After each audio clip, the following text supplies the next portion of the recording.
নামাজি যারা আছেন নামাজের সাথে নামাজিরা ভাগ দেবেন, আর বেনামাজি যারা আছেন বেনামাজি একসাথে ভাগ দেবেন। কারণ ওদেরটা তো এমনি হবে না, ওখানে গোশত খাওয়া হবে। ওরা দিক, আর আমরা যারা নামাজিরা মিলে দেব। কালকে একটা প্রশ্ন এসেছিল, হুজুর বেনামাজির সাথে ভাগ দেওয়া জায়েজ আছে কিনা? আমি বললাম ভাগ দেবেন বেনামাজির সাথে নামাজের সাথে পরে, আগে কোরবানি না আগে নামাজ?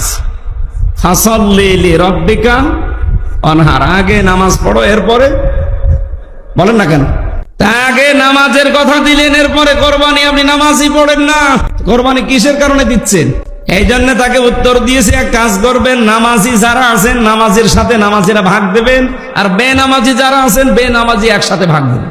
কারণ ওদেরটা তো এমনি হবে না, ওখানে গোশত খাওয়া হবে। ওরা দিক, আর আমরা যারা নামাজিরা মিলে দেব।